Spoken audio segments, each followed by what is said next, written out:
I remember when we were in Montreal and you did my makeup and my hair. I still, that so photo gorgeous. like pops up on memories Oh on yeah. Facebook. Oh my God. I love it. That was such a fun time, Yeah. right? It was really fun. You do Yeah, all your own makeup? I do. In fact, when I shoot also too, like I'm going to, God, I'm nervous. I'm going to Nashville. Should we? Yeah, we can just talk. Okay. I'm going to Nashville on Saturday to shoot an independent film. Okay. But Nashville had like tornadoes I know. and the coronavirus. It's making me so nervous. By the way, I put out the big guns to disinfect all these mics and things earlier with the German stuff, so we're good. With the German stuff. They don't play around. No. So what's the movie about you're shooting? It's kind of a romance love story, and I play this kind of. I start out as a psychic. Okay. And I tell this girl that she has to go to Nashville. And the person that she's supposed to meet, I end up being her driver, car driver, but I'm in the whole movie. I'm kind of like pushing these two women together. Okay. Oh, two women. So Two it's women, okay. Interesting. It's a lesbian love story. All right. But it's kind of Spicy. gorgeous because it's like a normal romantic comedy and not like, you know, a lot of the LGBT films can be so cheesy, you know what I mean? Right. Because it's just taken so many decades just to just put ourselves out into society. And so when you do get films made, a lot of it is like old school, you know, they don't really, you know, It's always like this niche instead of It's a setting a niche. story That's up that exactly. everybody experiences. Exactly. Whether it's two women or a man and a woman doesn't matter, It doesn't right? matter. Yeah. It's really, it's nice that films are starting to be made now where it's just a normal story. Yeah. And the two leads happen to be women. So your acting career is happening big time. Yeah, you know how it is in the industry. It's weird. Like you're working for 4 years straight and then you're off for a year and a half and you're twiddling your thumbs. You think you're never going to work again. Right. And then you get a gig, a cute gig. You know what I mean? So that, when it first happened to me after Dirty Sexy Money, I panicked a little bit because I was like, I'm never going to work again. You know, and then all of a sudden I got all these gigs and all these films and television and stuff. And then I realized, oh, it's cyclical. Like if you're not Jennifer Aniston and you get scripts, you know, thrown at you. As an actor, you just have to do your best, audition your best, and know and have faith that your craft and your talent will keep you going in this industry. I remember we talked about that. It was probably more than 5 years ago when, you know, they would cast somebody like, for example, Jared Leto to play a transgender person. And you and I talked about it. Why do they not cast a real transgender actor? Yeah. I mean, I think that's just part of the learning process of people in the industry. And it's just time, you know. It's like before Dirty Sexy Money, there were no representations of trans actors playing trans roles on camera, you know. Right. And in 10, 12 short years, which seems like a lifetime ago, but also seems like yesterday, you know, it's changed so much. Why do you think that is? What happened in the last decade that made it? Well, my role, no, I'm teasing. I just think that there's a lot of people in the LGBT community, the Black and brown community, they got fed up with every story being told by cis white men. And I think we live in such a diverse world, you know. It was inevitable that everybody's stories are told in a reality-based story. You know, it just takes time. I mean, I remember 20 years ago telling my parents, like, you guys, gay people should be able to get married. And it was on no one's radar. Right. And I fought for that in the 90s in New York City. And I remember telling everybody, like, this is ridiculous. This is civil rights. And it took, until a few years ago to actually make that happen. It's just time. Time helps change the world, But also like more open-mindedness, I would think, more exposure. And because there's always, people are afraid of the other person being different. And Right. then they see it's just like we're all the same. We're all one after all, Except the narrative, the story has always been told from one side. Yeah. And so now, especially with, the there's a multitude of ways to tell stories now, podcasts, cable, web series. Everyone's able to get their story across, Yeah. And so people have more access to it because before, if they don't know something, they're rather like, reluctant to even go there. Yeah. So you were in New York City in the 90s, right? Is that the first place you moved to when you left Maui? I moved to LA for a year and a half, and I got on scholarship at a dance studio. Oh, cool.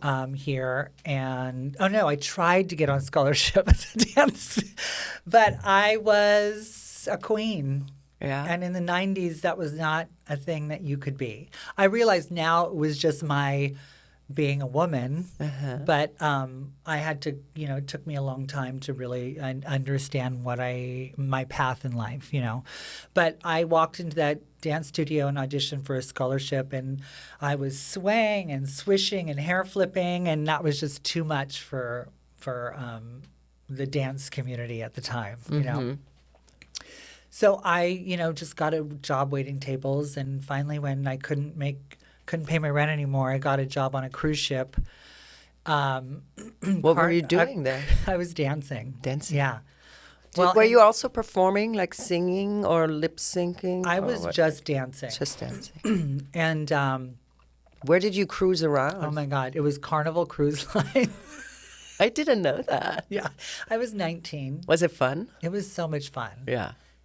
At first. Yeah. And then like 2 months go by and you're like, I'm stuck on a ship with all these people that I would never even say hi to in normal life. You know what I mean? I mean, I would say hi to them, but you know what I mean? Like hang out. And I realized that as a dancer on this particular cruise line, you weren't just a dancer. You were also like part of the cruise staff. Mm-hmm. So you had to like host bingo and oh my God, do all this stuff. Every morning the passengers got off, one of us had to be on the dock greeting people and saying goodbye to them. Have a good day in Mazatlan, But it was a means to an end because I just wanted to get to New York City. I just had to get to New York City. That was your goal. What attracted you to New York City? Because if you can make it there, you'll make it anywhere. I wanted to be a star. Okay. I wanted to be in a safe place where I knew my people would be around me. My whole life up until then, I knew I had really amazing parents who you've met. And adorable. And lovely, lovely people. Yes, and they're amazing. And I always had their their foundation and their back. I mean, I had my back. They were pushing me. I was actually going to ask you that because I often wondered. So you grew up in Maui you were born there, right? I wasn't born there. Oh. But my parents got, I grew up in, the first small part of my life was in Sacramento, California. Mm-hmm. And then my parents became Waldorf teachers. Mm-hmm. And they got an opportunity to either move to Maui or South Dakota. Brainer. Like, thank God. So we moved to Maui when I was very young. So my major memories are of Maui. But it was tough because I always felt like I was alone in this world as far as the rest of the world. I knew I had my parents. I knew I had their shelter and their comfort and their love. So I wasn't scared in that sense. Mm-hmm. But I knew I didn't really belong anywhere.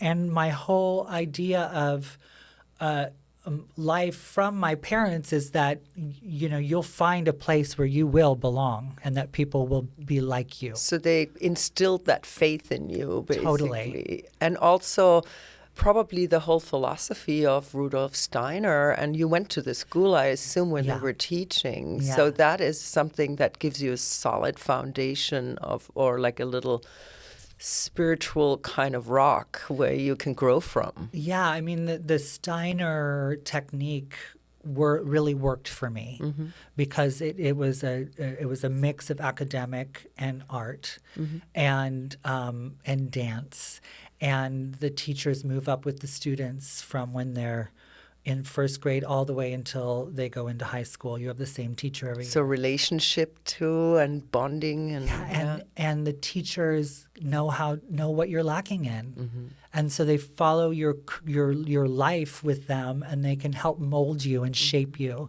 And I'm still friends with my teacher from grade school. We still talk, and next year or this summer I'm going to Spain because I'm having a big birthday. Ooh. And so I rented a little villa, and I invited all these like really important people that shaped my life to come and celebrate this birthday. That's awesome. Where in Spain are you going? Hopefully I'm going. Yeah, right. Costa Brava. Nice. Oh, it's gorgeous. In northern Spain. There's amazing food there. I've too, never by the been way. there. Oh, you'll love it. So We'll talk about that like, another time. I give you some tips. Yeah, okay, good. Yes. Also Barcelona, yeah. Yes. But So- also you have a twin brother. I do. Are you guys identical twins? No, we're fraternal. Ah, okay. We're really close now. We talk every day. Is your brother in Maui? He's in Seattle, actually, Seattle. with my parents. He bought a 10-acre piece of property like 20 years ago there. Excuse me. On Whidbey Island. Uh-huh. And so he kind of, as he's created this life up there, he built a house for my parents on the property, so they all kind of live on this compound, you know. But we're very close. I mean, as kids, it was hard because I was just different. I beat to a different drum. I was. What's your last, like your earliest memory on when you realized I'm different? Age-wise? I think 7. Uh-huh. And how did that feel? What did you feel like? I felt a sense. Nobody's ever asked me that question. I think I remember feeling a sense of confusion and loss because I have cousins that are twins, that are a boy and a girl. And I remember vividly thinking, why was I not born like Tanya at 7 years old? Wow. And not really understanding that. And there were no words to say that. So you internalized it. Of course. And so that was kind of how I moved through life. So you kept it to yourself, not even shared it with your parents or with your twin brother. No. You were always like Something I didn't understand why I was different. Because when you're that age, of course, yeah. you're too young. different. People call you out for being different. I mean, adult men would walk up to me and ask if I was a boy or a girl. Really? Adult men, think about that. Yeah. That they felt strangers. Yeah. Would come and say that kind of thing to me. So you learn at a very young age that you can't share your feelings or who you are. You internalize it, but it also really teaches you to identify and understand your being. From a very early age, I knew who I was. I knew what I wanted. And That's I knew amazing. how to protect myself against outside forces that wanted to take that away from me. Wow. You know? That's powerful at that age. And then was it like, how old were you when you thought you could like articulate yourself about that, or you would share? Was there a certain time where you said, okay, I've got to kind of You know, like... that is the wonderful thing about having such amazing parents. Yes. Is that I was never told not to dress up a certain way that I wanted to dress up. I was never told not to play with toys that I really wanted to play with. My best friend, since I was 4 and she was 3, we still are best friends. You know, we kind of became super close, like sisters, at a very early age. And I was never looked down upon or frowned upon or said, oh, what are you doing? Why are you wearing that dress? You know, that kind of thing. It was just kind of part of my play. So I never felt, especially when I was around my loved ones, that I was in any threat or any danger. So I never felt like I had to say, this is who I am to my parents. But what about the outside world? I closed off from the outside. So you lived that out more in your safe haven. Totally. And I was in a safe haven until high school, really. I mean, I lived on the Waldorf campus in Maui with my parents as teachers there. I had some issues with some of the students, but I was like, whatever, this is who I am. You know what I mean? It was, and some of the local people, because they didn't really know what I was. But for the most part, I lived in this kind of imaginary bubble. Wow. What happened then in high school? Oh, God. Like with the whole puberty going on and all of that. Yeah. Well, my brother was so macho. Not like a jock. He was a jock. He was played all the sports. He was really athletic. Very handsome. Very debonair. I mean, at the time, I hated his guts. Dylan. But for me, I was always so awkward. He had puberty long before I did. I was just kind of like. In this weird little shell. And actually, my parents held me back a year in grade school. So you were in different... So when I was supposed to go on to high school, my parents, I was devastated, but they said, we're keeping you another year. You're not ready, which I didn't understand at the time. But now I look back and my freshman year of high school was so traumatic. I remember going maybe 5 days. The rest is blacked out. Really? So I can't imagine really what it would have been like a whole year at that age earlier. You know what I mean? So yeah, high school was not fun, my freshman year at least. I was on the bus and I was bullied a lot. And then because I had skipped a grade, I was able to get my driver's license my sophomore year. And I changed schools to a different high school that wasn't part of our district. But because it was an art school, I was allowed to drive there. Nice. There was still bullies there too. But there was also a drama club that the teacher, Miss Loudon, kind of had this sanctuary for, the others on the high school campus. So it started to be better for me then. So you were always attracted to the more creative world because you had that growing up through the Steiner and Waldorf school. Yeah, and I was good at it. Yeah. Like it was natural for me to movement and dance. It's also part of who you were and who you were to become. Yeah. So when you did the high school thing and you self-drove, what was the bullying like? Was it because you were dressing different or?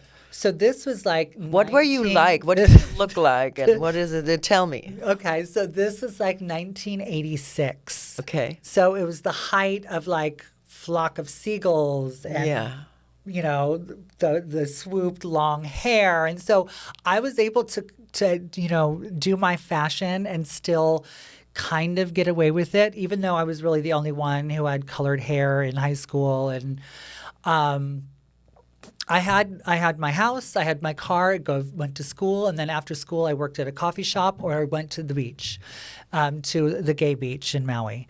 So I felt once I had a car, you're more free to not be on a public bus, not have to deal with people. I could cut school, which I did a lot of, and I shouldn't have.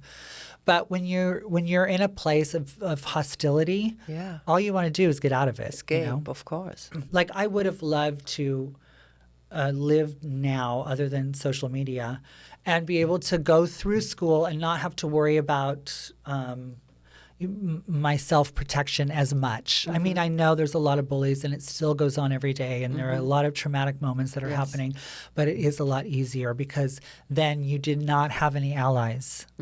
And so you had to learn how to fend for yourself pretty much. There was a couple of teachers and a handful of friends who were also all flamboyant. So they were going to do anything to protect you. So would you say you were flamboyant? Is that the word? You would say how you would show up, like would you dress up like when you're going to school, or would you keep it low and then just do it later after? No, I was the same. Yeah. Always. So you were I like guess I was owned it. flamboyant, but I came from very, like, we didn't have a lot of money growing up, so I didn't have all the new whatever fashions. I had to make do with what I could find, thrift Right. store, that kind of thing.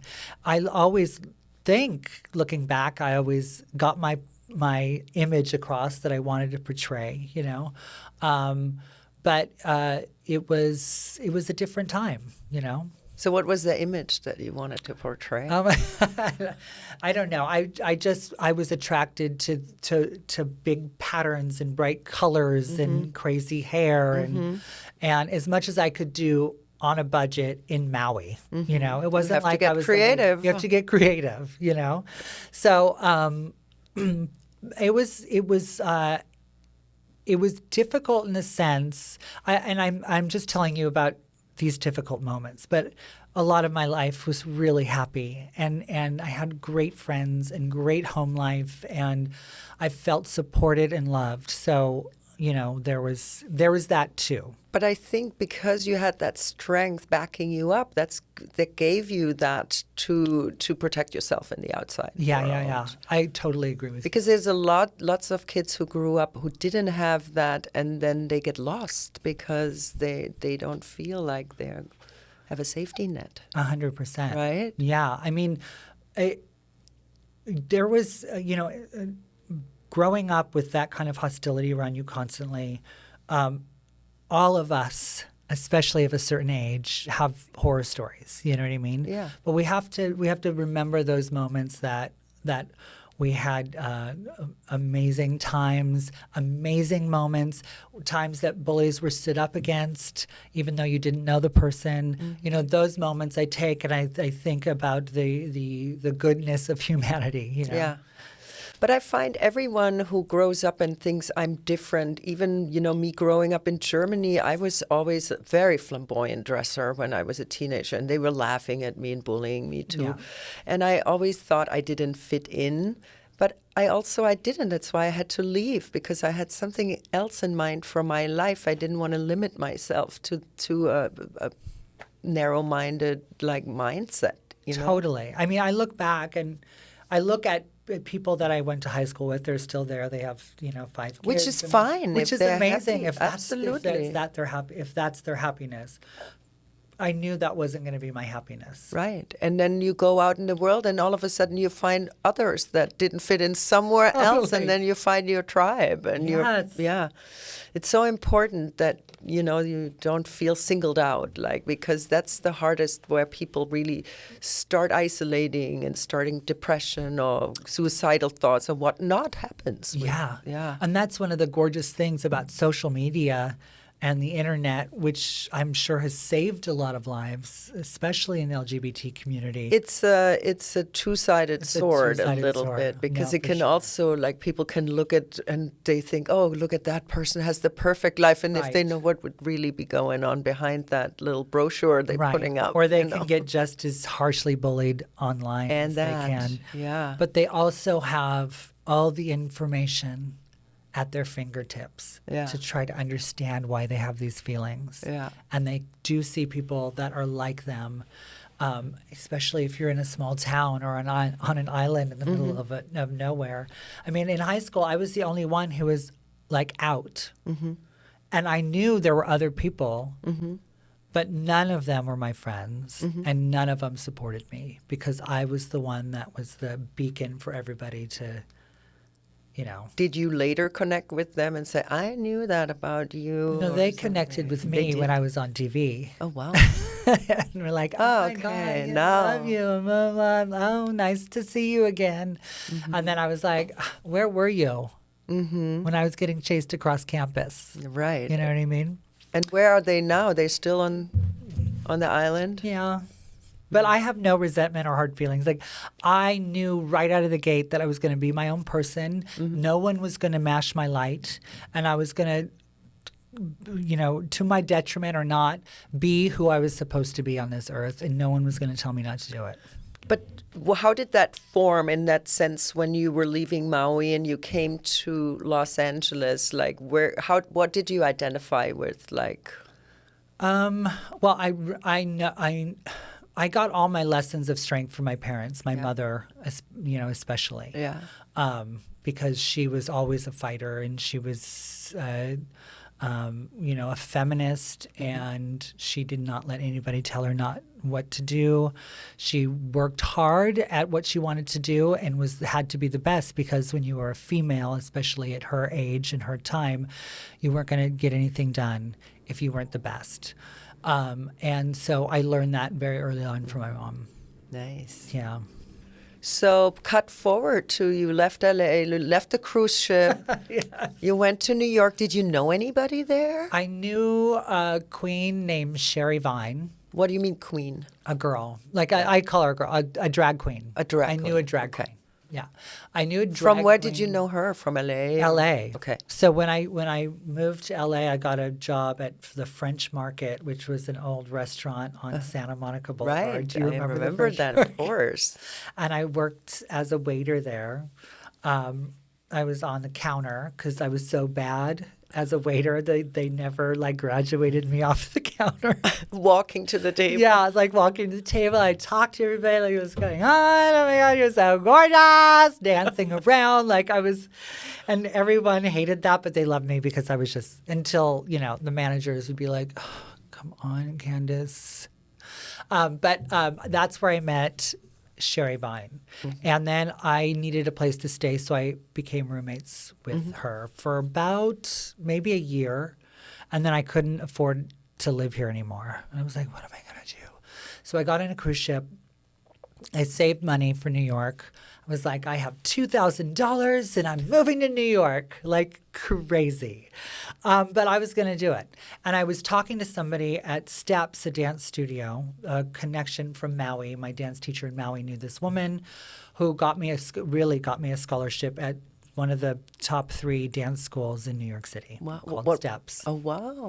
And so I got on scholarship there, and I started taking 3 classes a day, and I would work on the phones in the back, and I would pay for my classes that way. Yeah. And then And you would moonlight as a counter waiter again? No, I got a job at some Mexican restaurant in Midtown on the east side, but that was I was miserable there. Another waiting job. I realized I was not a good waiter, and I got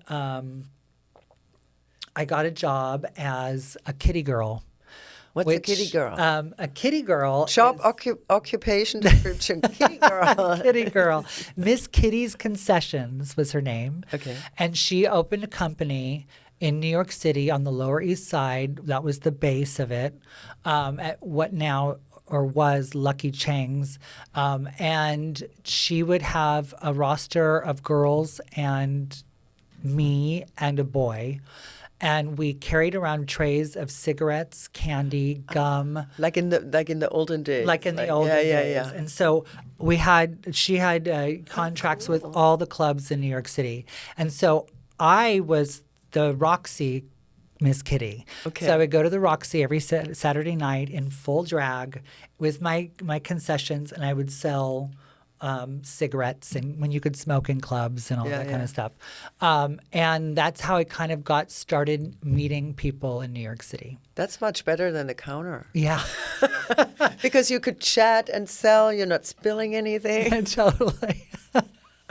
That's a cool thing. Yeah, it was really cool. So that was in the 90s, early 90s? That was like 93, 90, Oh. yeah, 94. Cool. Around that time. And then I started doing performances at different clubs, one-offs. And I competed for Miss Boy Bar, which was this big legendary club. I remember that club. Yeah. I used to live in New York City in Oh, the right. late 80s. Oh. Yeah. So Boy Bar, I was Miss Boy Bar. And that's kind of how I started meeting everyone. And I moved to the Lower East Side, and that's when I met everybody. Lena, Formica, Aphrodite, Sherry Vine I had known. And so she had got to know this group of girls, and we and we became, the supermodels of the Lower East Side, basically. Was it kind of like coming home, like feeling, oh, here are my people? 100%. For the first time in my life, I felt I'm not alone. I'm not alone, but I also felt like I was a part of something bigger than me. Right. Something that was moving and shaking and being creative and it defined who I was as an artist, who I am as an artist. It defined my idea of what community is. It was just a really revolutionary time for me. And New York City in the 90s was also a really amazing place to be. Yeah. Yeah. Yeah. I remember there was also this whole scene around the Patricia Fields store, right? Weren't you also connected with these people? Yes, actually, when I was working as a Miss Kitty Girl and I got my own show finally at Barracuda, the Roxy kind of slowly, that job kind of died. Dissipated. So I went and I got a job at Patricia Fields, and I worked at the Wig Bar on 8th Street. What a great store, huh? I know. They closed down, huh? They just recently closed down. But she was open since the 70s. Yeah. A friend of mine was actually good friends with her and brought her stuff to Germany. She was the first one. And then her store manager, Thomas, moved to New York, the Austrian guy. You know Thomas? I know Thomas. Oh, my God, I know Thomas, too. Isn't that a small world? That is such a small world. Oh, my God. For us creative types. Yeah. I worked at a wig bar, and that's where I met my best friend now, Dana Davis, who's actually in Berlin right now, as we speak. I worked at the wig bar, and that's another whole cast of amazing characters that I kind of grew up with in New York. And were there certain establishments that were like, the go-to for drag shows at the time, besides like the gay bars or anything? Well, really in New York in the 90s, every single night of the week, except maybe Friday, Saturday, because that was more bridge and tunnel. Yeah. There were places to go and drag shows to see or places to work. It was amazing. So it was the high times of that, really. Right. More so than in the 80s, I guess. The 90s was a totally, right? Yeah. I think it was like the first time that we were starting to get over the AIDS epidemic. Right. Joy was starting to get breathed back into the city. That hit our community really, really, really, really hard. Yeah. And it did still in the early 90s, around, I think, 96-ish, they had the cocktail started. They started with the antiretroviral drugs and all of that, right? Yeah. And we all lost people, and we all, it was a horrible time. But in the early 90s, we knew how to stay safe. Yeah. We knew how to have fun and have joy about life and expression, and it was really a magical time in New York City. And you've arrived, you found your tribe, you felt like, this is what I want to do. What was your goal? You said you wanted to be a star. I wanted to be a star in the sense that I just wanted to work in the craft and be recognized for it, So when everyone else is staying out till 6 a.m. doing drugs, I would finish my shift at 2:30 or 3 a.m, and I would go right home, and I would wake up and I would go to dance class, or I would go and work out, and I was very like, when the opportunity presents itself, even though it might not, I'm going to be ready. You're ready. You're disciplined about it. Yes. Yeah. And then me realizing I was trans kind of was like a full like. When did you realize that? Well, it's what I knew all along. Yeah. But I didn't even know how to, materialize it. Right. So I, in the early 90s, started meeting trans women and thinking, oh my God, maybe this is what's missing in my life. Why there's always something it's like you're happy and everything's going great, but there's always something that's off and you can't figure out what it is. And then you start to meet, I started to meet trans women and I realized, oh, this could be it. And I met a door person at Sound Factory. Her name is Paris, and she was in full transition at the point. And I was mesmerized because she was fabulous. And I finally, one night at my house, I lived on, at that point, I had a $600 a month studio on 14th and 9th in Oh the my packing goodness. district. It was really bad and crappy and cockroachy. And at one point, the ceiling kind of caved down and Would nobody... be 10 times as much now. Oh my God. It would definitely. Like, I'm like, oh gosh. And I remember sitting there one night and I was not happy, even though everything was going right in my life. And I was looking at myself in the mirror at my makeup table in my one little studio. And I saw this pink aura around me. Wow. And I was like, I want to grow. I'm supposed to grow old as a woman. Wow. And How old were you at that time? I At that was point? 24. Early 20s or Yeah. mid-20s. It was like, boom, it came. Like, It came. but it was in the coming for a while, so there was an internal There dialogue. was such an internal dialogue. I was becoming really popular for my shows in Chelsea. And I thought, well, nobody's going to understand. And what am I going to do? I'm going to start doing shows. And then nobody's going to come and see my shows because they're going to not understand what's going on. And Right. oh my God, my career could be over because I want to act and I want to do all this stuff. What if I do this? And so finally, my big explosion was me leaving all that behind. Yeah. That was me sitting thing. Because it was so strongly pulling you towards... It was so strongly pulling me towards my authentic self that I, used my lessons in life to just go boom, stop all of that stuff. This is what you have to do in order to be happy. And you had your training all your life as a kid being different, so you could pull from that source of strength, right? Exactly. Wow. And so when the next day I called up Paris and I said, You're like, I want to know everything. I want to start my transition. I want a shot. And she was like, no. And I was like, what do you mean, no? She was like, girl, there's things that you have to do, steps you have to take in order to do it. And I'm going to help you through that. Mm-hmm. First of all, you need to make your first appointment to an electrolysis, and you're going to do that for 3 months and then come and see me for a shot. Mm-hmm. I was like, okay. So I did that, and I went out through all the things. Do they evaluate you psychologically when you? You're supposed to, and I did go to a psychiatrist for 6 months. Mm-hmm. But I was talking about the boy I was dating the whole time, and like, oh, he's such an asshole, and blah, blah, blah, you know what I mean? Like I was so well adjusted at that point that that was not ever any kind of trauma for me, my transition. Mm-hmm.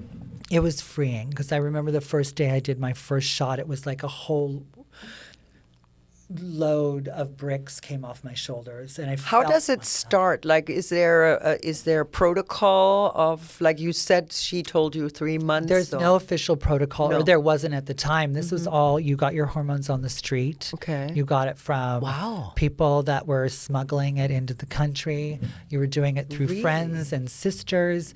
There were no doctors to go to. There were no tests to be taking back then. You just kind of jumped off a cliff and hoped for the best. I mean, I remember I would take hormones until I would feel like dazed, in a daze, and I'd think, okay, it's time to stop my hormones for a couple weeks. So it's like you just learned how you feel, That is, I didn't know that. Yeah. So I would have thought there would be a doctor and they would say, okay, first the hormones and then surgeries and so forth. Finally, at Callan Lord, which is a community health place in New York City,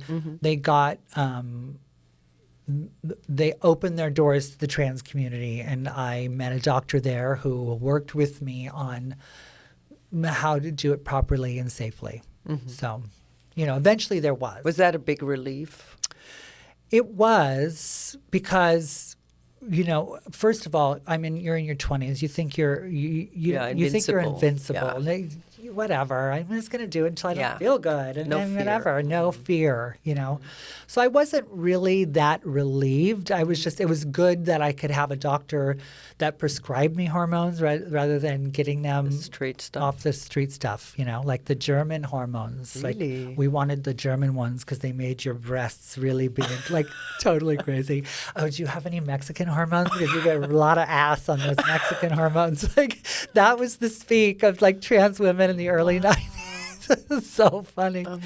Yeah, it's so crazy. But you know what I realized when I started living my life as my authentic self is that everything truly fell into place. I started doing my shows and I started talking about my transition in front of my audience. And I got more audience because they wanted to hear about it and they wanted to accept me and accept our community more. Well, authenticity always works. It always wins, right? It always wins. And also because then you love yourself more. And that translates to the people, I think. I think you're totally right. And I find also when you're more authentic, they have some thoughts about not being trans, but whatever it is, they don't giving themselves permission to, where they say, if she can do it, I can do it. You know what I mean? It's like it gives a lot of freedom. Totally. And that was what the power of Dirty Sexy Money was, moving up a little bit in time. It was like working, like I said, being prepared for the moment that it was going to happen. And then I got a call from Patricia Field saying she was doing costumes on a new television show and she gave my name to the producers and I can go and have an audition. And I got it. And suddenly trans was not some sort of vague idea that cis women were playing on television. For the first time for the trans community, someone was in front of the camera as a leading role in a television show that they could identify with and think about I have a possibility of doing this too if that's what I want. Have you watched Sense8? Yes. I loved that Jamie series. is a really good friend of mine. She's amazing. She's one of my amazing. favorite in the show. I love that show. I've watched it twice. Me too. Oh my God. And I turned so many people onto it. And you know what I love about it? Because if you look at the Wachowskis, sisters, you should say now, because they both transitioned at this point. But it's also, it's first of all, it's very intelligent and it's spiritual. But what I also love that it has a great sense of humor. Yeah. And that's what I always thought about you. I mean, you have so much beautiful, humorous energy ever since I first met you, that is so uplifting and refreshing. That's very sweet. And I think a lot of people who went through hard times or difficult times in their life, whether it's circumstances from the outside or, in your case as a teenager internal, it's like there's a lot of doom or a lot of things. And so I like that about, that series, that it brought that kind of... Totally. And I really, and I love Jamie, and I get to hear all the stories behind the scenes too, which is really good about that. And they traveled all over the world. Yeah. I think that's why they had to kind of close it up in season 2, because it's like... Yeah. I mean, you would know from anyone the cost of what it takes. But hey, they had a good ride. They had a good ride, and it's legendary, and it's going to go down. It's a great show. I made a decision early on that I was going to not delve into the traumatic parts of my life, because it was really important to me to show the world the positivity that a trans person can give and generate into this universe. And so when I talked to people, when I did interviews, it was all about amazing parents and easy transition and happiness. And in reality, my transition was not that difficult for me. And I realized for me, everybody has their own thing. I have friends who've had really, really dark transitions. In what way? From dark families, dark places. suicidal. And I'm not saying that isn't just as an important story to tell. Yeah.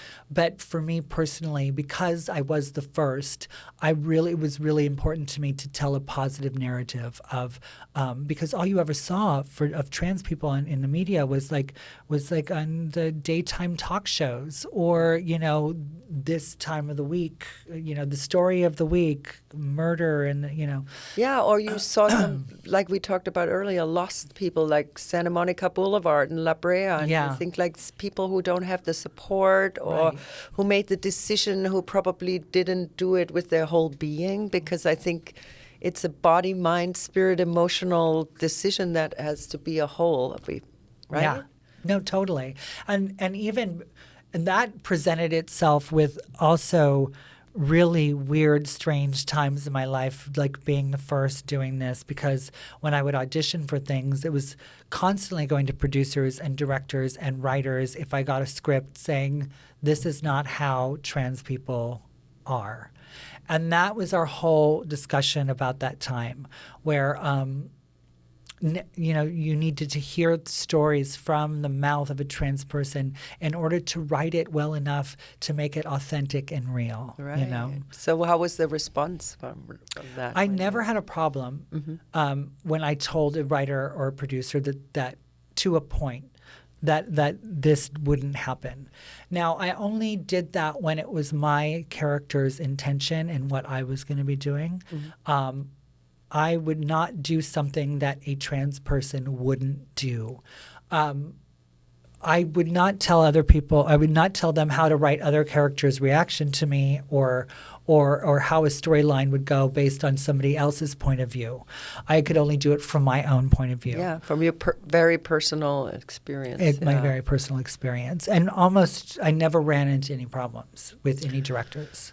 But like you said, with the whole other trans women, like when you said you were the first, so was there also like a bond helping each other out through the transition? Like who helped you out? Like what?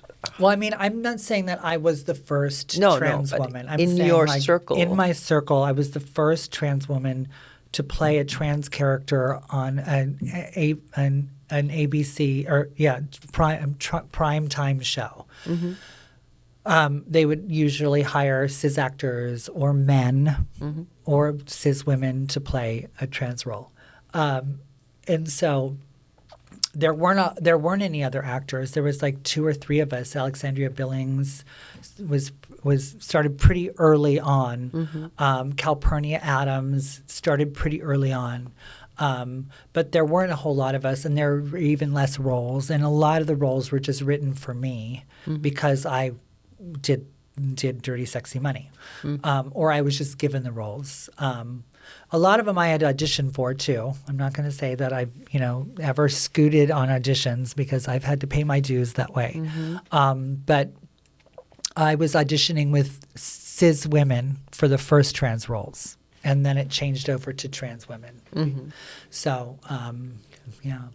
So when you were in New York and you made your decision and you started the hormones and stuff, is it a lot of like procedures that you have to go through? Is there a lot of painful, like physically painful experience going through a transition? No, I mean it differs for everyone. Yeah. I mean, I don't really ever talk about my procedures. No, we don't have to, yeah, of course. I'm just interested in general, because it's almost like, jumping off the cliff and then you're like, how cold is the water down there? It was mostly, there were a shortage of doctors that would do, operations on trans women. When I first started, there was like one doctor in New York, and he was like 80 years old, and I went in for a consultation with him, and he put my, he was like, I want to do my nose, and he was like, okay. And so he did a profile of me, and on his computer he started to mark what it was going to look like, and he fell asleep. Oh my God. And he woke up, and there was a line through my nose, and I was like, nope, I'm not going, I'm not going there. And it's like, wake up. It's hilarious. Yeah. And then, there was a doctor in Mexico. So I went like 3 times with girlfriends to Mexico to get certain procedures done, which is a whole other funny moment in life. But that's. Did they speak English? Barely. Because that's also. Like, I want a C cup. No. C. That's hysterical. Yeah. You did what you had to do. Yeah. But, procedure-wise, it was just patience. It takes a while to. What was it mentally like? Like, was it Mentally, exciting? I was ready. I was exciting. I wanted to get all my surgeries done. I wanted to finally live life. I remember the first day that I walked out of the house as living my life as a girl. And I put on a short skirt, and I was wearing a cute little low kibble heel and a tight blouse, probably half shirt. I was feeling happy, and I was walking through the streets, and a truck pulls up, and the guy goes, "Show me your cunt." And it was like that record, like, Yeah. and it was like the first moment I realized that it wasn't all picking daisies, that being a woman in this world was going to be a lot of work and a lot of hardships and hard times, because the idea of being a woman was not the reality of being a woman living in New York City, living anywhere with the sexual harassment and the catcalls and the general feeling unsafe. Yeah, so you knew that already from earlier on, being like And then I was drag, immersed in my community. And then I started living my life as my authentic self. And it was like a hard punch in the face. Like, oh, this is what it's going to be like. And it's interesting if you think about, you probably from your perspective, you thought, oh, and just a regular woman who's born a woman, always been a woman, they're fine, but you didn't know that there's like misogyny and all of that. And it was so evident so quickly. Yeah. It was a crash course in becoming a feminist. Because you, especially in a place like New York City where everybody just says what's on their mind, you learned really quickly why women make the choices they make to keep safe and to keep out of situations where they can be harmed.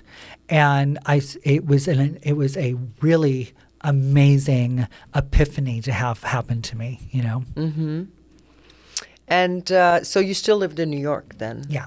What brought you back to LA? I moved back to LA because The film industry? the film industry. I got Dirty Sexy. I was on it for a year. The writer's strike happened. They decided to pick it back up. I don't know how. I came back. I decided I was going to move to LA. And so I packed up my life in New York City. I moved to LA. And, LA's a tough town, even though you're on a hit show. It's a sunny, tough town. It's a sunny, super tough town that spits out anybody that's not prepared. You know what I mean? Yeah. I'm happy I did. I moved mostly back because of my career, the film industry, but also because my parents were in Maui at the time. So it was closer. It was closer to my brother, my nieces and nephew, my best friend Jenny, who was my sister, and her son, and my family. And then I moved here, and I moved here with someone. Which didn't work out, of course. It never does. Moving from coast to coast. Yeah. When you're at two different, places. He wanted to be successful, and that wasn't happening. And I was suddenly becoming successful. And for a man, that's like really tough. I mean, too bad. You know what I mean? Right. Too effing bad if it's tough on you. Yeah.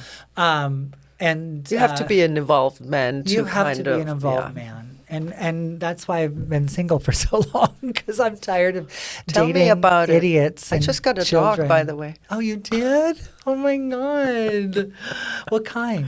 He's a Pomeranian mix. Oh, I love that. And I'm obsessed with him. It's I did crazy. too. Both my dogs passed last summer, and I just got a puppy. You did? Yeah, Nice. a German Shepherd mix. Little dog, big dog. Did you rescue? Yeah. Me too. Yeah, it's the best. It's the best. So, I just want to say this before, I don't know what the time is or anything, but We're good. okay. We could talk for days.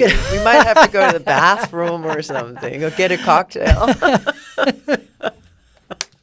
It has been such a weird, wild roller coaster of a ride being in LA as an actor, and just the ins and outs and ups and downs, the high highs and the low lows of everything in your life, in the industry, your work, your relationships. I would do it again in a hot minute, and because I'm so fortunate that I was able and prepared and talented enough to be in this industry and to make a difference in the lives of some of my community. So it's worth every strife. Bravo. I salute you. Yeah, because you can be a spokesperson for all of these younger generation people who kind of go into your footsteps, and they can, look up to you, get advice from you. Are you like an activist in a community somehow in your community here? Well, I mean, I consider myself an activist. I consider myself a trailblazer. A trailblazer. Yeah. And part of being a trailblazer is being an activist. Yeah, exactly. And I activate without an organized organization. Well, or without marching in the streets. Like Right. I've done all the marches. I've been there. But most of my activism is on television and interviews and in front of the camera, telling a true story of a trans life and a trans or my true story of my trans life. And I think that's just as important as somebody who's marching on the streets. Absolutely. And it's just as important to have, trans lawyers trying to change the laws of this country. So between all of us doing what we know how to do best, things get done. Yeah. Especially on the coasts. But how do you think that people, like young people today who want to transition or are in this situation, do they have more support from outside of their families, from organizations? For sure. There are organizations everywhere. I remember when trans was put on the banner, the LGBT banner. And now it's Q. And now it's Q and I. And how long is it going to get? What else can we be? I think it's just it's all. I think the rainbow is a perfect thing for a community because it's everything. Yeah. We encompass everything. QIA now too, which is allies, because allies we couldn't get anywhere in this life. Being the beginning part of that. I consider myself an ally. Of course you are. So I would be on the rainbow as well. You would be on the rainbow. Funny enough that you grew up in Maui where you have rainbows all the time. Everywhere. So it came like... double, triple rainbows. Yeah. Came early to you. Wow. Yeah. So what are you up to now, right now? Right now I saw that you did something on TV, or I saw this photo on your social media, which looked rad, like with this white makeup, where it was like a fantasy thing. Yes, I was on The Magicians on Sci-Fi. Sci-Fi, okay. Yeah, I played the Fairy Queen, which was one of my favorite roles I've ever played because I got to do a whole new character, which, for many years I was typecast either as dead trans hooker or... our mistress. So it was so much fun to be cast in a role where there wasn't a gender assigned to it. It was female, but not a trans assigned to it, and I got to play this really kind of dark character, which was so much fun. And I did a couple of episodes of Grey's Anatomy, which was really fun to be on. And We just talked yesterday about that show is still going. It's still It's going. like 2050th episode or what? Yeah. Like, 15 years or something. It's crazy. Amazing. Can you imagine being a series regular on that show from the beginning? I bought a new house and I've been fixing it up. I put in a pool. you did? Yes. Wow. It's like my dream pool, my dream amazing. backyard. I've been gardening every day. I have a botanical garden back there. I have at least, I don't know, You're in 70 Pasadena, species. right? Yeah. Pasadena. 70 species of aloes that I've been collecting, and just, I've been really, I'm kind of perfectly set up for a coronavirus outbreak. I can just live in my house and not, just order from Whole Foods and have them deliver and drink aloe juice. And drink aloe juice that I squeeze fresh from my yard. But yeah, no, it's been a lot of fun. And, it's been weird in this industry, going from,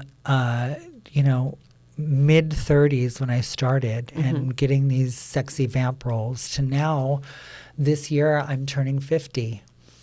And I've definitely discovered the roles have gotten less, or different.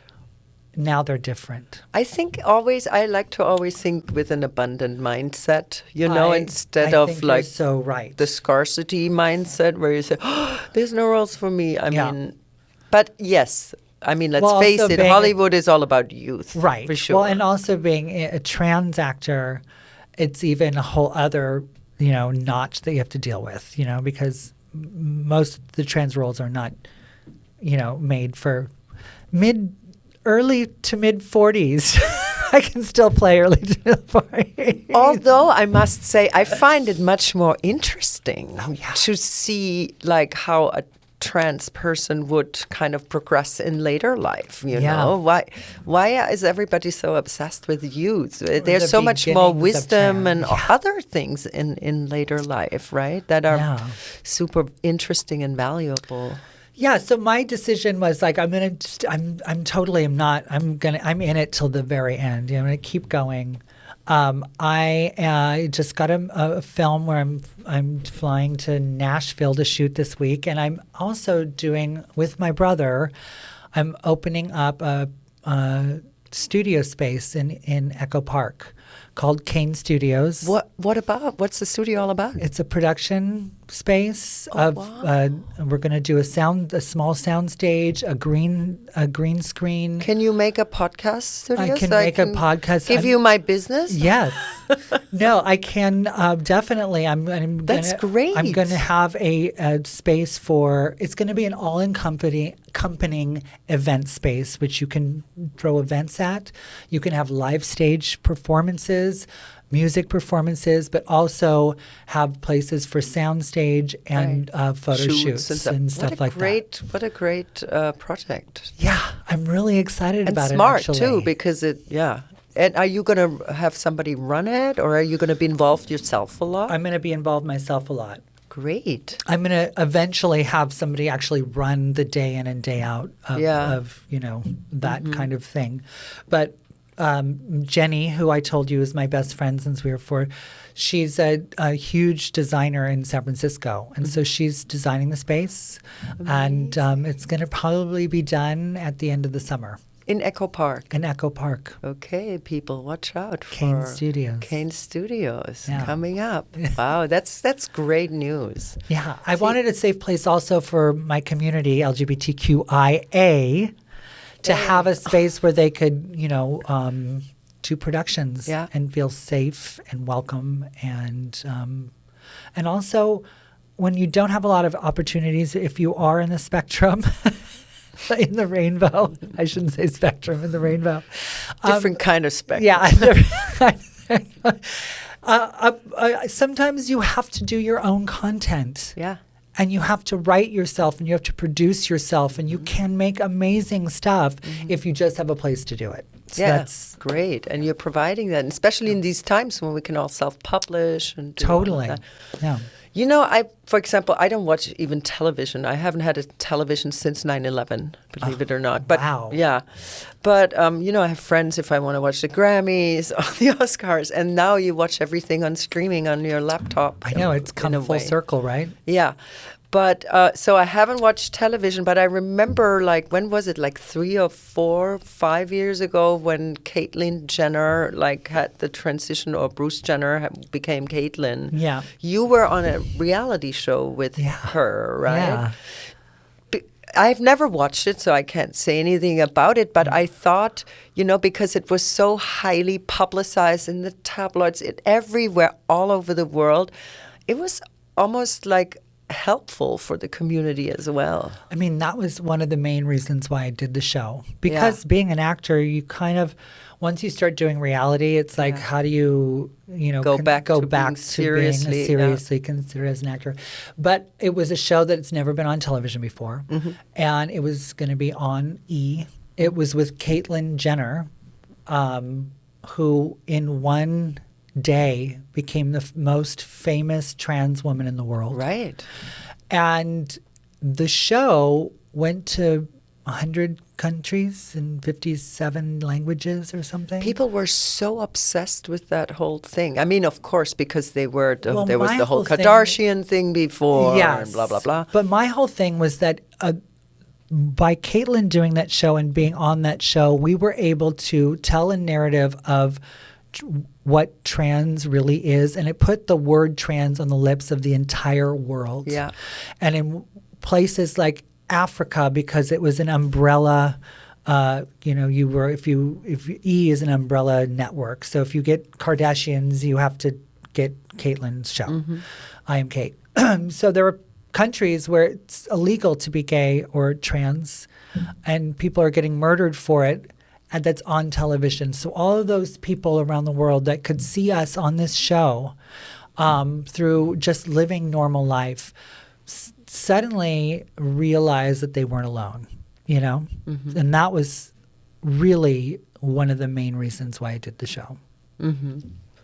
It was a very courageous thing of Jenner to, I think, to do it, to expose yourself to that, but also probably coming from that good intention, right? That you had too. That gave you the reason to be on it. She was just starting out. Yeah. Like she was a couple months in. You know what I mean? And so, you know, she had all of us. She still does. Yeah. To you know, talk through stuff. You know, when you first start your transition, everything is like. And that all of that in the magical. spotlight, you know, being so Oh my God! I got a taste of what it really is like for a second. the paparazzi following Following you and all you, terrible. It's horrifying. Yeah, it's terrible. But like I was in New York City, and the paparazzi figured out where we were going, where we went to go see American in Paris. And my parents were in New York at the time, so they came with us to see the show. And we go in the backside entrance, and we sat and we watched the show. It was wonderful. The paparazzi figured out where we were. We left the studio, we left the theater, and it was in Times Square. Like it is, you walk out in this, there's Times Square. Every single person in Times Square was waiting for Caitlyn to walk out that door. There was rows of police, paparazzi, the stairs in the middle of Times Square, that bleacher set. There were just thousands and thousands of people looking at us as we walk out. And that happened in a matter of 3 hours.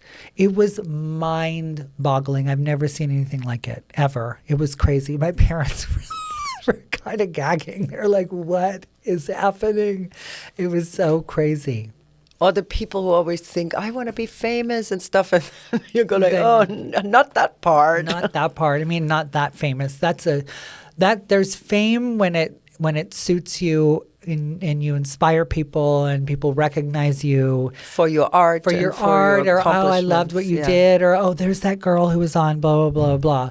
But then there's that kind of fame, which is really kind of life-changing. But I think they created it a little bit, with that whole reality Kardashian thing. It has just because it was, I don't know why I've never actually honestly seen it, but people some people, they just get so excited about other people's lives. I don't know, because maybe I always go, get your own life, create your own life. Totally. There are definitely celebrities who I think, oh my God, I would love to meet them because they inspire me. Yeah. And it's a handshake. Well, not right now. It's kind of an elbow. Yeah. And it's great to meet you. You're amazing. But that whole other level of hysteria. You sneak into their private lives, and it's or even doing it, like being followed by a camera all day.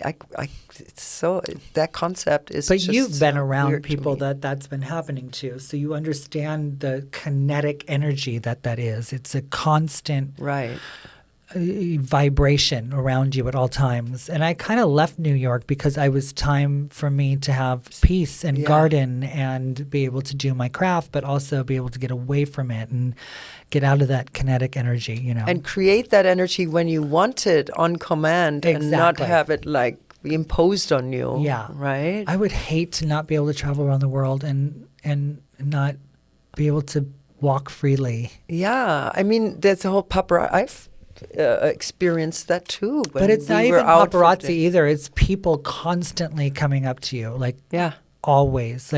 Walking through a mall with Caitlin, we went to go to the Cabazon, the outlet. That's a great one. Because we were in Palm Springs.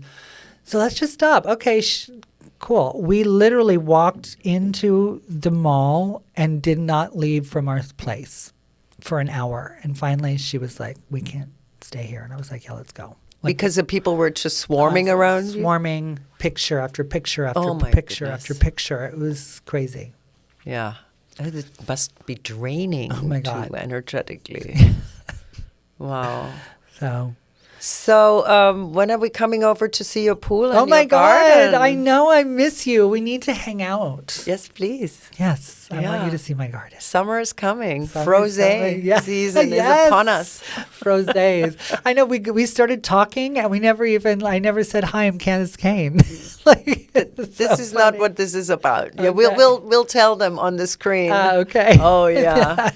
But you can if you want to. No, I just you did. can say anything. That's the good thing about this. Those podcasts. It's awesome. Yeah. Thank you so much for even making the time and coming here. It's awesome. Of course. Yeah. So what's next in terms of acting?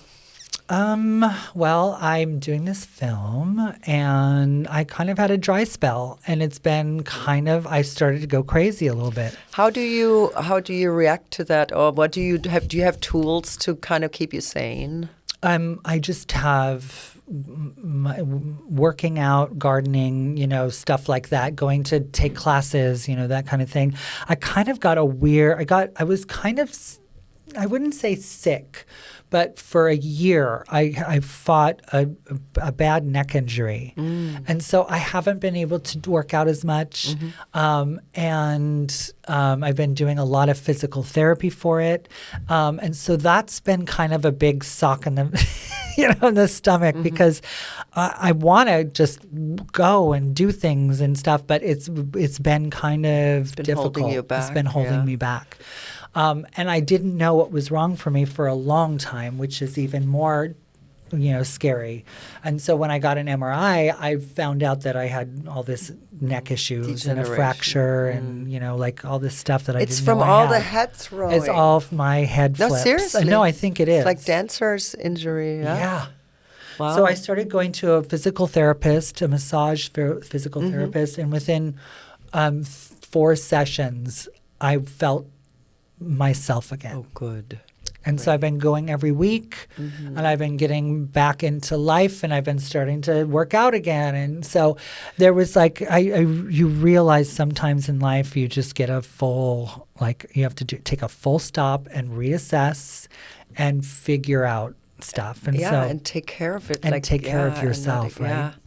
Because since you are such a physical person with the dancing, and it's like when you don't have it, you feel like the happy hormones are not being produced, right? Totally. Yeah. And you start to go stir crazy, you know? I do too, yeah. Yeah. And so I'm just starting to get back to working out and feeling better about that, you know, because when you're an active person, if you're stagnant, you can get depressed, you can get like easily. It's kind of crazy. Keep it moving. So when you have like what you call a dry spell in terms of work, are you a very conservative person when it comes to money, managing money or saving? Because I'm a freelancer and I always get that fear and that existential fear, you know, when no work is ever going to come in again. Yes. And then everybody tells you, well, look where you've gone. You've always figured it out. And I'm like, but maybe this time I won't. Yeah, I know. I try to be. I mean, because I've lived very meagerly. Meagerly. Lily. Yeah.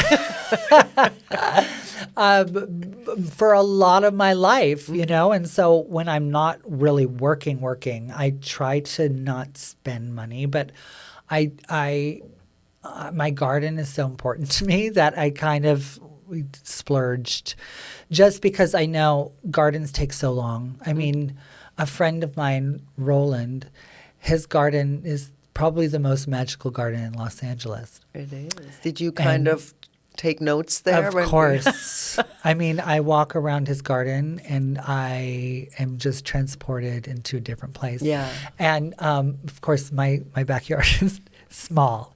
A little smaller than his.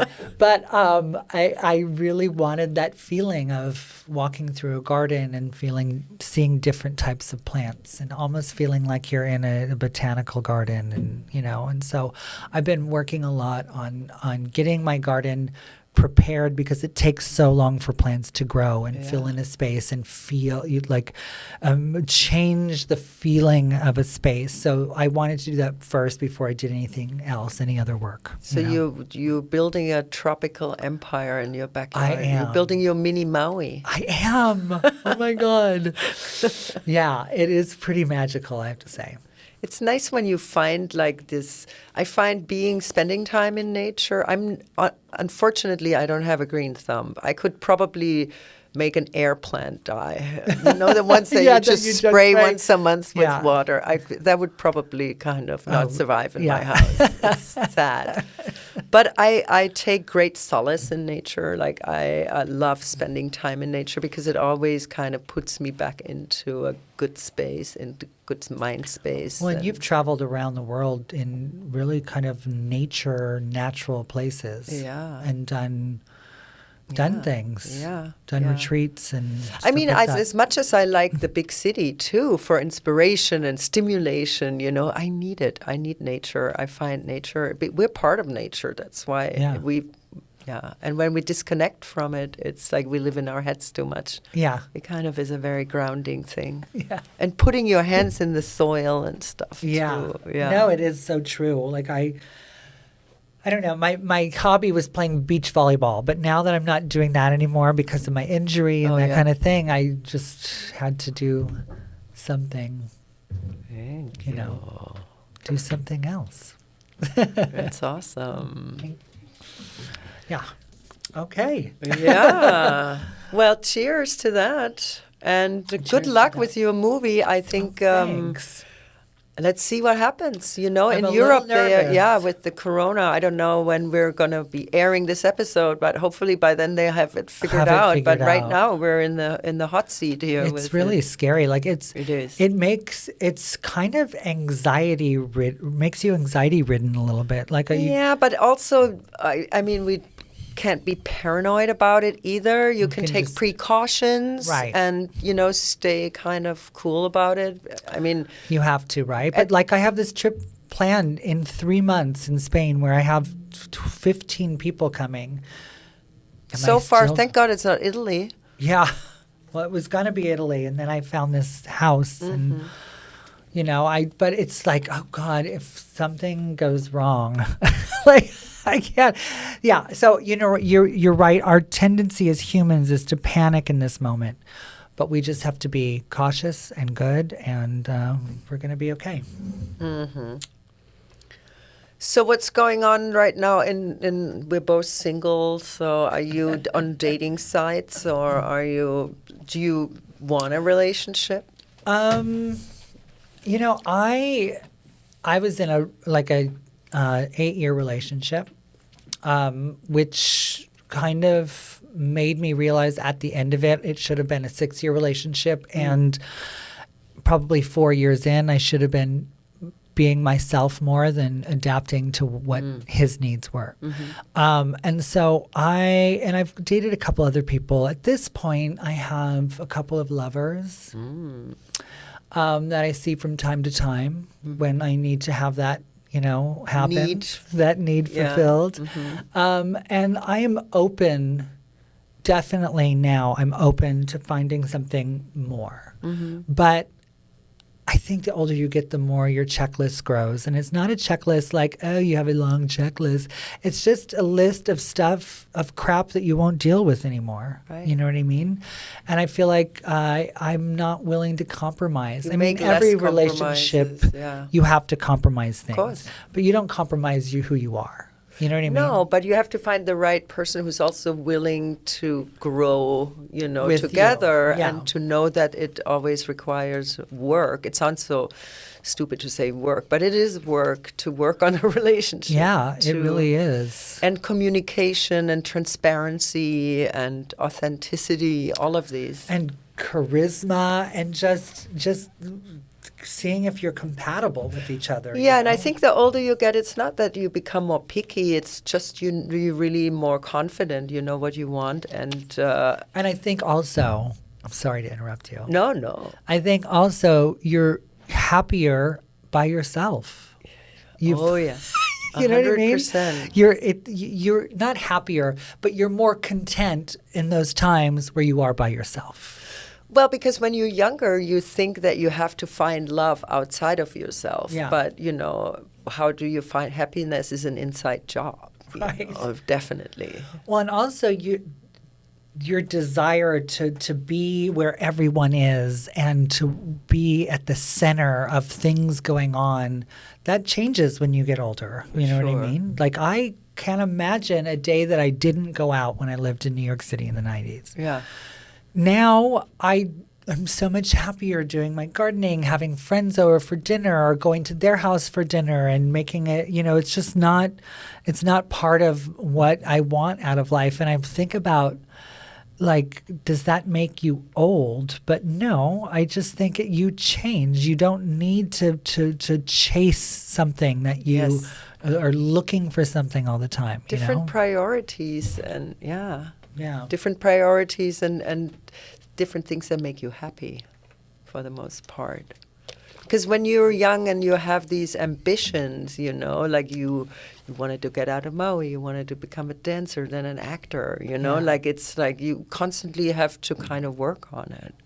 Yeah. Did you ever go to acting school? Or did you take classes? I or took how did you classes. transition from the transition again? So many transitions. How many? No, from dancing, because you started at dancing. I started at dancing, but I also was acting and I was doing parts and doing things. So and you I was did it taking with classes and stuff. But I didn't, I didn't feel safe to go to another school. Yeah. Everybody. I think about that now. It would have been so nice, which I think I started to say earlier, but I got sidetracked because I ramble. But it would have been nice to live in now, like I was saying, because you could feel safer going to school. But also, if I wanted to, I could have gone to college and I could have felt safe to make that choice to go away. I could have had better grades in high school because I wasn't trying to cut class because I didn't want to be bullied all the time. It all starts from that spot of being unsafe, Yeah, and that's for me so interesting to hear, how do people make their choices, what informed them? This is kind of what this is all about, you know, what I'm asking. Because had you grown up in Norway or in Japan Dakota. or South Dakota, how would your trajectory have been different?